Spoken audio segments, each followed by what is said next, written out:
दरोगा थाने में अपनी वीडियो लेके गया, नहीं देखी गई, डिलीट कर दी गई, हटा दिया गया, भगा दिया गया, भाग यहां से, तेरे ऊपर मुकदमा हो जाएगा, तुझे बंद कर दिया जाएगा, तेरे ऊपर हरासमेंट हो जाएगा। उल्टा इसी पर आरोप लगा दिया, उसे भी छोड़ेगी, और हाई प्रोफाइल मिल जाएगा, फिर और हाई प्रोफाइल मिल जाएगा। ये तो सब सीढ़ी बन गई, एक नहीं, दो नहीं, तीन नहीं, चार नहीं, पांच नहीं, चीते। अब एक मंजिल पहुंचे, फिर दूसरी मंजिल की सीढ़ी, फिर तीसरी मंजिल की सीढ़ी, इसका तो अंतहीन। अपनी अनपढ़ और कम पढ़ी लिखी बीबी को रानी बना के रख लेते हैं।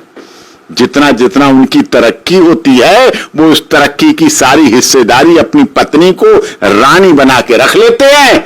लेकिन जब कोई रानी बनती है तो अपने पति को कभी राजा नहीं बनाना चाहती, राजा बनाने का सपना भी नहीं देखती, राजा बनाने की सोचती भी नहीं, फिर उसे उसमें नौकर दिखता है, दास दिखता है। चंपी की जिससे अच्छे अच्छे दिमाग में बढ़िया है, वो ठंडा ठंडा तेल तेल कूल कूल मालिश की होगी, जिससे अच्छे एग्जाम दे, अच्छी तरह पास हो, सब कुछ याद आ जाए, सब कुछ भर जाए, अच्छे अच्छे इंटरव्यू के सवालों का जवाब दे, खूब पढ़ता होगा, अखबार पे बताता होगा, ऐसे बोलना, ऐसे इंटरव्यू देना, देखो ये वीडियो देखो, देखो ये देखो, रिसर्च करता होगा। यानी कि आधे से ज्यादा सारा काम वो करता रहा, पढ़ाता रहा। ऑफिस में हमारे ऐसे हजारों लोग आते हैं, रोते हैं, पीटते हैं, तड़पते हैं, अपने बाल नोचते हैं, मुंह पे थप्पड़ अपने मारते हैं, साहब मेरे साथ ये हो गया, ये हो गया, ये हो गया, ऐसे ही हो गया, ऐसे ही हो गया।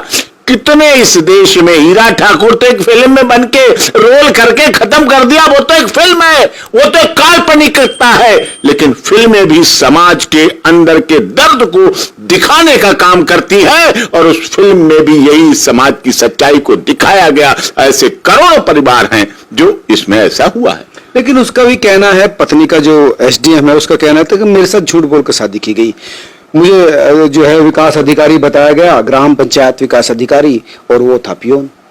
नहीं, ऐसा नहीं होता है, ना ऐसा हुआ है। इतने वर्षों के बाद पता चल पाया, 10 वर्षों के वैवाहिक जीवन में पता चल पाया कि वो चतुर्थ श्रेणी कर्मचारी था। तब पता चल पाया, जब पता नहीं चला आपको, जब आपने परीक्षा पढ़ाई की, तब आपको नहीं पता चला, जब आपने पीसीएस परीक्षा के लिए फॉर्म भरा, तब नहीं पता चला, जब वो प्रयागराज में आपको लेके इम्तिहान दिलाते थे, पढ़ाते थे, कोचिंग कराते थे और एग्जाम दिलाते थे, इंटरव्यू दिलाते थे, तब आपको नहीं पता चला।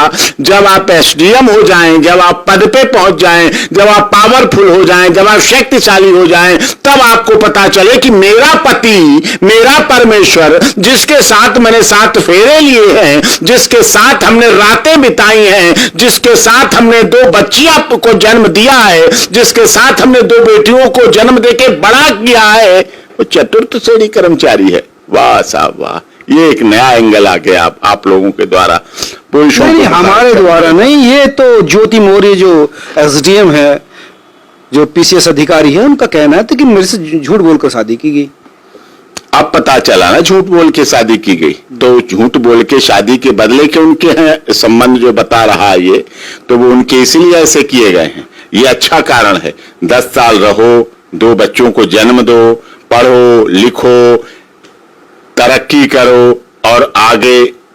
इसीलिए आजकल क्या सोशल मीडिया पे चल रहा है, बेटी को पढ़ाओ, बहू को मत पढ़ाओ, सोशल मीडिया पे चल रहा है, यही चल रहा है। नहीं, बहू को भी पढ़ाना चाहिए, पढ़ाना का मौका कहते हैं, पढ़ाना चाहिए, पढ़ाना जरूरी है, लेकिन ऐसी मैडम मौर्या भी नहीं बनना, कम से कम बहुओं को भी चाहिए, ऐसा भी नहीं करना चाहिए। ये भी देश देख रहा है, ये भी दुनिया देख रही है, अब तो सब देख रहे हैं कितने लोग इसमें कितने दुखी होकर। ये तो इसको आप लोगों ने कुछ थोड़ी हिम्मत दे दी, अब हमारा आंदोलन मूवमेंट आगे लोगों को रास्ता दे रहा है, लोगों को रास्ता मिल रहा है, लोगों को अंधेरी रात के से उजाले का सूरज दिखने लगा है। घनघोर अंधेरे से निकलते निकलते अब सुबह का प्रातः का सूरज की थोड़ी थोड़ी किरण दिखने लगी है, इसलिए वो जिंदा है। 150 से 250 पुरुष प्रतिदिन इसी कारणों से आत्महत्या कर लेते हैं, सुसाइड कर लेते हैं, और वो सुसाइड करने वाले बड़े बड़े अच्छे पदों पे बैठे होते हैं, इन सब कारणों की वजह से हो जाते हैं, ऐसा होता है।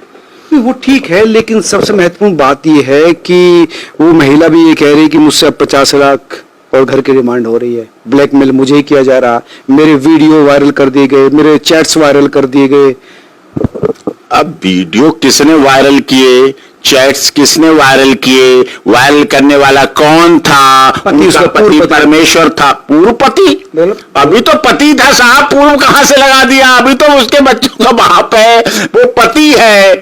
पति फोन नहीं देख सकता, पति आपकी बातें नहीं देख सकता, आपकी 2 बेटियों का पिता है, वो आपके ससुर का बेटा है, आपके पिता का दामाद है, आपके भाई का जीजा जी है, वो इतने रिश्तों से जुड़ा हुआ है। सोचो ना, जो भाई आज अपने साले को धमका रहे हैं, डरा रहे हैं, जो वो रो रहा है, आज उसके आंसू देखिए कैसे सिसक सिसक कर फपक फपक कर रो रहा है। चौथे स्तंभ के सामने, मीडिया जो चौथा स्तंभ उसके सामने रो रहा है, वो तड़प रहा है, वो फफक, उसके आंसू नहीं रुक रहे। किससे दुखी है? अपनी पत्नी से। किससे दुखी है? अपने साले साहब से।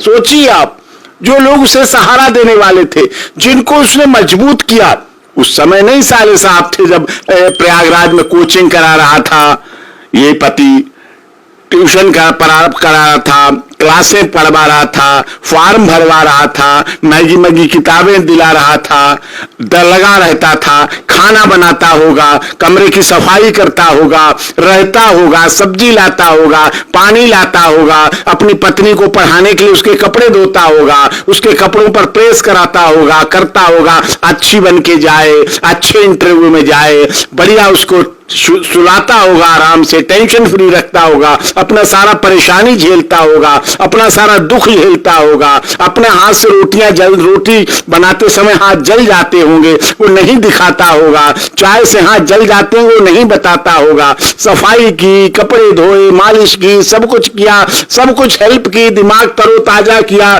सिर की चंपी की, जिससे अच्छे अच्छे दिमाग में बढ़िया है, वो ठंडा ठंडा तेल तेल कूल कूल मालिश की होगी, जिससे अच्छे एग्जाम दे, अच्छी तरह पास हो, सब कुछ याद आ जाए, सब कुछ उभर जाए, अच्छे अच्छे इंटरव्यू के सवालों का जवाब दे, खूब पढ़ता होगा, अखबार पे बताता होगा, ऐसे बोलना, ऐसे इंटरव्यू देना, देखो ये वीडियो देखो, देखो ये देखो, रिसर्च करता होगा। यानी कि आधे से ज्यादा सारा काम वो करता रहा, पढ़ाता रहा, खुशी मनाई गई। और यही मैडम थी जो आज कह रही हैं 50 लाख रुपए मांग रहे हैं, यही कह रही वीडियो चैटिंग वायरल की जा रही। इन्हीं मैडम ने जब ये पास होके आई, जब इन्हें महिलाओं के दूसरे तीसरे दर्जे पे इनका नंबर आया, 16वें रैंक आया पीसीएस में, जब इन्हें एसडीएम के लिए बनाने की बात हुई, जब खुशी आई, पूरा गांव खुश हुआ, तब इन्होंने कहा इसका सारा श्रेय मेरे पति को जाता है, मेरे ससुर को जाता है, क्योंकि उस समय तो कहना जरूरी था, तुरंत तुरंत की बात थी।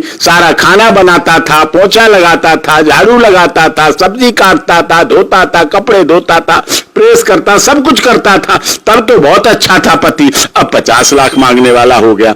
अब 50 लाख की आरोप लगाने के लिए कितना आसान है, कितना आसान है, सॉफ्ट टारगेट है, कभी भी आरोप किसी पे लगा दो। जिसने अपना जीवन दे दिया, जिसने अपना सब कुछ जीवन समर्पण कर दिया, जिसने तुम में अपने को देखा, अपनी तरक्की को तुमने देखा, अपनी सारी सैलरी, अपनी सारी जरूरतें, अपनी सारी आवश्यकताएं उसने कम की और आप पर पैसा लगाया। वो चतुर्थ श्रेणी का कर्मचारी कहां से लगा पाता, उसकी कहां से हिम्मत थी? वो सड़कों पर प्यासा रहा होगा, वो रोड पर भूखा रहा होगा, वो बिना रिक्शे के पैदल धूप में चला होगा, तब पैसे बचाए हो। उसने अपने मंजन करने वाले एक ही ब्रश को रगड़ता रहा होगा, अपने टूथपेस्ट में दबा दबा के निकाल के करता रहा होगा, बचाता रहा होगा पैसे, अपने अंदर फटी बने आइनर नेकर पहने रहा होगा, लेकिन उसने आपको अच्छे कपड़े पहनाए, अच्छी किताबें दिलाई, अच्छी पढ़ाई कराई, अच्छे कोचिंग कराई और अच्छे एग्जाम दिलाकर आपको इस पद तक पहुंचाया। और उसके बाद आपने उसे ऐसा किया, अपना फटे जूते पहने होंगे, अपनी टूटी चप्पलें पहनी होंगी, अपने फटे कपड़े पहने होंगे, अपना सब कुछ बचाया होगा, अपना कंजूसी से चलाया होगा, अपना भूखा रहा होगा, अपना प्यासा रहा होगा, लेकिन आपको उस मुकाम तक पहुंचा दिया। और जब आपको अवसर आया उसको कुछ राहत देने का, अपने ऑफिस में से चाय पिलाने का, अपने ऑफिस में से ठंडा पानी पिलाने का, अपने सरकारी आवास में से उसके कुछ कपड़ों की धुलाई करा के प्रेस करके कपड़े देने का नंबर आया तो आपने उसकी जिंदगी छीनने का प्रयास किया। तब आपने उसका सब कुछ छीनने का प्रयास किया कि ना तुझे नाम रहने देंगे, तेरी नौकरी भी छीनेंगे, तेरी वो भी लेंगे, सब कुछ तेरे साथ ऐसा करेंगे कि तू जो जहां से चला। एक बात बताएं, जब अंधे व्यक्ति को आंखें मिल जाती हैं, अंधे व्यक्ति की आंखों की रोशनी आ जाती है, तो सबसे पहले वो उस छड़ी को फेंकता है। सफेद छड़ी देखी आपने, जिसके सहारे वो चलता है, उसी को सबसे पहले फेंकता है। इसे पहले फेंको। ये आज लोगों में भावना जाग रही है, लोग ऐसी बात कर रहे हैं, लोग ऐसे उदाहरण दे रहे हैं, लोग ऐसी समाज में बात कर रहे हैं। सोशल मीडिया की सबसे ज्यादा ट्रेंड हो रहा है। सब कितने लोग फोन करते हैं, सिंह साहब ऐसा हुआ, आप तो पहले से कहते थे, आप तो इसीलिए मैं कहता था साहब पुरुष आयोग बनना चाहिए, पुरुष हेल्पलाइन बनना चाहिए, पुरुष मंत्रालय बनना चाहिए। अब ये व्यक्ति, 2 बेटियां भी इससे छीन ली गई। सोचिए आप, ये भागते भागते ये कहां शिकायत करने गया? ये महिला थाना में शिकायत करने गया, नहीं सुनी गई।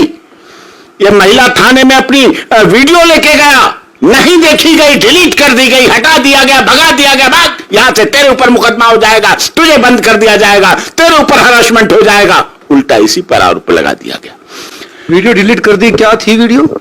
वही बता रहा है कि हमने देखा, हमने रंगे हाथ पकड़ा, अपने बता रहा है, तो सबको बता रहा है, सब देख रहे हैं लोग, क्या पकड़ा, क्या देखा, क्या नहीं देखा। सोचिए ना आप उसका दर्द। एक पति जिसने इतने मुकाम तक पहुंचाया और अपनी पत्नी के बारे में कहने से पहले 1000 बार सोचता है, रातों रात खराब करता है, अपनी पागल हो जाता है, अपने बाल नोचने लगता है। कितने लोग ऐसे हैं इस पीड़ा से, इस दर्द से दुखी हैं, परेशान हैं। अगर यहीं पर महिला आयोग होता तो शिकायत तो कम से कम देता। महिला वहां गई, महिला के तो सारे केस हो गए, व्हाट्सएप कर लिया, चैटिंग कर ली, सब महिला के एक्शन हो गए। 50 लाख मांग रहा है, ये मांग रहा है, ससुर पे केस, सब पे केस, 4 लोगों पे दहेज का, डॉरी का, वो तो एसडीएम नहीं तो खर्चा पहले मांग लेती कि लाओ मेंटेनेंस भी दे दो साहब। तो ये इस तरह से जो मिसयूज हो रहा है, इसका मिसयूज तभी रुकेगा जब पुरुष आयोग हो, पुरुष हेल्पलाइन हो, पुरुष हेल्प डेस्क हो, पुरुष मंत्रालय हो, और पुरुष के लिए भी स्पेशल फास्ट ट्रैक कोर्ट हो, वहां पुरुष की बात सुनी जाए। एक्शन तो उस पुलिस अधिकारी पर भी रहना चाहिए जिसने सिर्फ वीडियो कह रहा था कि अवैध संबंधों की वीडियो थी या किसी पुरुष के साथ थी, तो वो डिलीट क्यों कर दिया? अरे ऐसा जो महिला आयोग में है, वुमेन सेल में, वो पुरुष की सुनने के लिए बने हैं क्या? वो पुरुष की, वो कहते हैं साहब यहां देखो जाके बाहर क्या लिखा है, महिला women commission, crime against women commission. मैं महिलाओं की सुनूंगा, महिलाओं की बात करूंगा, महिलाओं के अधिकारों की बात करूंगा। महिला के लिए काम करना ही न्याय है, चाहे उस निर्दोष पुलिस के साथ जुड़ी हुई कितनी महिलाओं के साथ अन्याय हो जाए, उसकी उन्हें कोई परवाह नहीं है। लेकिन सबसे बड़ा तो सवाल यह है कि 13 साल शादी रही, शादी 2011 में हुई, 2016 में एसडीएम बनी, और अब 2-3 साल बाद ही ये जो है कन्फ्लिक्ट सामने आ रहा है। दोनों एक दूसरे के खिलाफ अब लड़ाई लड़ रहे हैं। इनका ही नहीं आ रहा, ऐसे बहुत से लोग हैं, बहुत से लोग अपना जीवन नारकीय किए हुए हैं, बहुत से लोग ये मौर्य नहीं बन पा रहे हैं, बहुत से लोग मीडिया के सामने नहीं जा पा रहे हैं, बहुत से लोग शिकायतें लेके नहीं जा पा रहे हैं। किसी की हिम्मत नहीं अपनी ऐसी पत्नी के मोबाइल, व्हाट्सएप चैटिंग और ये सब देख ले, पढ़ ले, लॉक छू कैसे लिया फोन, देख कैसे लिया, क्या कर रहा था, क्यों कर रहा था। नारकीय जीवन जीने को इस देश में ऐसे कितने पुरुष हैं जो जी रहे हैं, ऐसा हो रहा है। कितने दुखी हैं। यूज एंड थ्रो, जो चाट पकौड़ी खाते हैं ना, वो प्लेट को तो थोड़ी देर तो भी रोक के रहते हैं यूज होने के बाद। पति तो उस लायक भी नहीं है बहुत से, पति को यूज करते हैं, यूज करो थ्रो। हालांकि यही बात है, बहुत सारी महिलाओं का भी इस तरह का शोषण होता है। हाँ, महिलाओं का भी होता है। आप तो बहुत बड़े पत्रकार हैं, आप तो कवरेज करते हैं, आप तो सब तरह की कवरेज करते हैं, लेकिन अभी तो ये बात सत्य है कि ये भी शोषण हुआ, बहुत बड़ा शोषण हुआ, बहुत बड़े लेवल पे शोषण हुआ। आज उसके आंसू आप देखिए, आज उसकी आंखों की कहां से आंसू निकल रहे हैं, उसके दर्द को देखिए। 12-13 साल शादी को हो गए, सोचो आप, 2 बेटियां जन्म लेती हैं, बड़ी होती हैं, पढ़ती हैं, क्या सजेशन दे, क्या सजेशन देगा? प्रेगनेंसी रही होगी, दोनों बेटियों की प्रेगनेंसी टाइम रहा होगा, कैसे लाके दूध पिलाता होगा, कैसे लाके जूस पिलाता होगा, कैसे लाके गरीबी में पाला पोसा बड़ा किया, कैसे पढ़ाया, कैसे सब परिवार को चलाया, कितना अच्छा पति दिखा, सब कुछ हुआ, लेकिन बाद में ऐ इश्क तेरे अंजाम पे रोना आया। ये क्या प्यार था, क्या प्यार था, ये प्यार था कोई? प्यार अब वो किसी अधिकारी से कर रही है। हाँ, तो वही तो है, इश्क तेरे अंजाम पे रोना आया। उसका रिजल्ट क्या है? उसका रिजल्ट क्या है? आज एसडीएम साहिबा हैं, कल और प्रमोशन होंगी, एडीएम बनेंगी, डीएम बनेगी, और लोग मिलेंगे। हर अधिकारी के पास और लोग मिलते हैं, अवसर होते हैं मिलने के। लेकिन सीता को भी रावण मिला था, लेकिन सीता ने कितना वनवास झेला।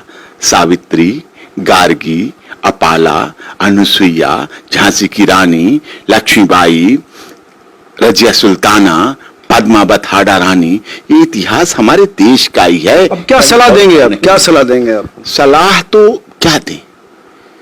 पति तो बेचारा जितना ऊंचाई पे चढ़ता है ना, पति जितना ऊंचाई पे चढ़ता है, well educated, highly educated, IAS, IPS, राजनेता, अभिनेता, व्यापारी, जज, वकील, बड़े बड़े पत्रकार अपनी अनपढ़ और कम पढ़ी लिखी बीबी को रानी बना के रख लेते हैं।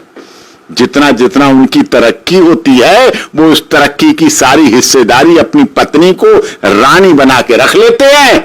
लेकिन जब कोई रानी बनती है तो अपने पति को कभी राजा नहीं बनाना चाहती, राजा बनाने का सपना भी नहीं देखती, राजा बनाने की सोचती भी नहीं। फिर उसे उसमें नौकर दिखता है, दास दिखता है, नौकर करने वाला व्यक्ति दिखता है कि बस अब वो इससे ऊपर ना बढ़े।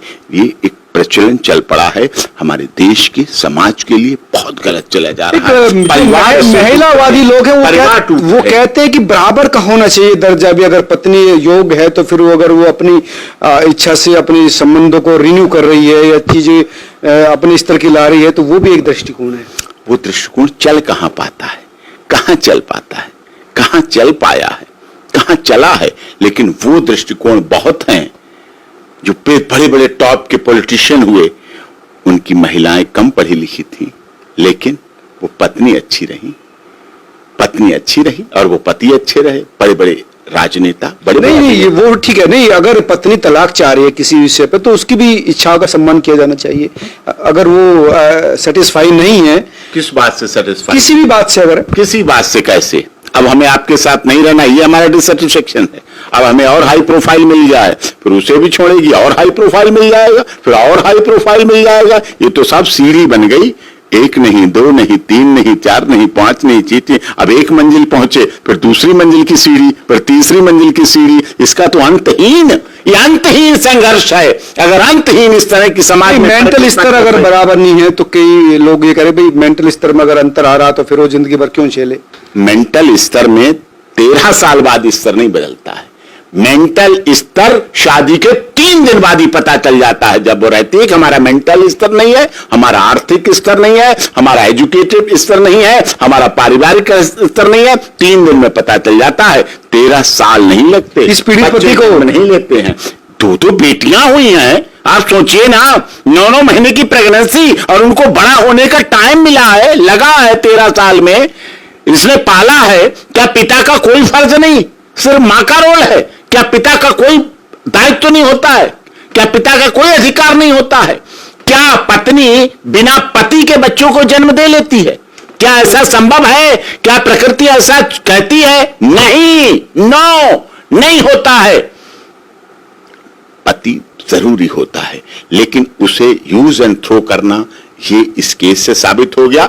और ऐसे केस इस देश में हजारों नहीं, लाखों नहीं, करोड़ों हैं जो पीड़ित हैं, जो अपनी बात को नहीं रख रहे। ये जितनी सोशल मीडिया पे चीज चल रही है, जितना सोशल मीडिया पे वायरल हो रहा है, ये लोगों का दर्द है। सोशल मीडिया पे हाथी नहीं सोशल मीडिया चलाता है, शेर नहीं चलाता है, कुत्ता बिल्ली नहीं सोशल मीडिया इंसान चलाते हैं। ये इंसानों का दर्द है कि इस पीड़ा को पूरी दुनिया देख रही है। पूरा देश देख रहा है, सब तक बात पहुंच रही है, सब तक सोच रहे हैं। ये केवल एक एसडीएम मौर्य की बात नहीं है, एक पीड़ित पति की बात नहीं है। अब इस पीड़ित पति को कोई आप सलाह देना चाहें? सलाह क्या देना जाए, किस्मत ठोक रहा है अपनी, रो रहा है, दुनिया के सामने रो रहा है, माननीय योगी जी के सामने रो रहा है, डीएम साहब के सामने रो रहा है, अपने अधिकारी के सामने रो रहा है, डीपीआरओ के सामने रो रहा है, अपने आईओ के सामने रो रहा है, जहां उसकी नौकरी हटाने की नौबत आ रही वहां रो रहा है, अपने माँ बाप के सामने रो रहा है, न्यूज चैनल के सामने रो रहा है। और तब रोता है जब कोई नहीं होता, जब कोई नहीं होता, जब रात का अंधेरा होता है, अकेला होता है, तब जो आंसू निकलते हैं ऐसे पतियों के, ऐसे पुरुषों के, ऐसे मर्दों के, तो वो आंसू कोई नहीं दिखता, वो अंदर निकलते हैं, वो अंदर अंदर आंसू जाते हैं। वो सबसे घातक हैं इस देश के लिए, इस समाज के लिए, इस सामाजिक व्यवस्था के लिए। एक ऐसा वैवाहिक जो पवित्र कार्य है, बहुत धार्मिक कार्य है, बहुत रीत रिवाज वाला कार्य था, बहुत सामाजिक कार्य था, इस सामाजिक कार्य की ऐसे लोगों ने, ऐसे कार्यों के द्वारा धज्जियां उड़ा दी गई। आज उसे धमकियां दी जा रही हैं, आज उसकी हत्या की धमकी दी जा रही है, आज उसको नौकरी से हटाने की धमकी दी जा रही है, आज उससे कहा जा रहा अगर केस बंद नहीं किया, अपनी जांच बंद नहीं कराई तो तुम बर्बाद हो जाओगे, तुम्हारे माता पिता कैसे हो जाएगी। सोचिए उन माता पिता का क्या रोल, एक बच्चे को जन्म दिया, एक ऐसा बच्चा संस्कारी दिया जिसने अपनी पत्नी की पूजा की, अपनी पत्नी की देवी माना, अपनी पत्नी में अपना भविष्य देखा, अपनी पत्नी में अपने गांव का भविष्य देखा, उसके लिए संघर्षरत रहा। और जब जरूरत आई, जब आपको अवसर आया देने का, जब तक आप मांगती रही, मांगती रही, मांगती रही, जब आपके हाथ में आई शक्ति देने की, तो आपने उस मांगने वाले हाथ को तोड़ दिया, मरोड़ दिया, मसल दिया, कुचल दिया। सोचिए आप कितना बड़ा दर्द है। ये जो डॉक्टर साहब कह रहे हैं वो दर्द है, क्योंकि काफी लंबे समय से बहुत सारे पीड़ित पतियों के लिए काम करते रहे, उनका दर्द महसूस करते रहे। और सच्चाई भी है कि पति ने अपनी जान लगा दी अपनी पत्नी को एसडीएम बनाने में, उसका भी त्याग जरूर रहा। और अब जब पत्नी अधिकारी बन गई तो अब उसको कई तरह की समस्याओं का सामना करना पड़ रहा है। आप तमाम लोग क्या सोचते हैं जरूर कमेंट करके बताएं। नमस्कार।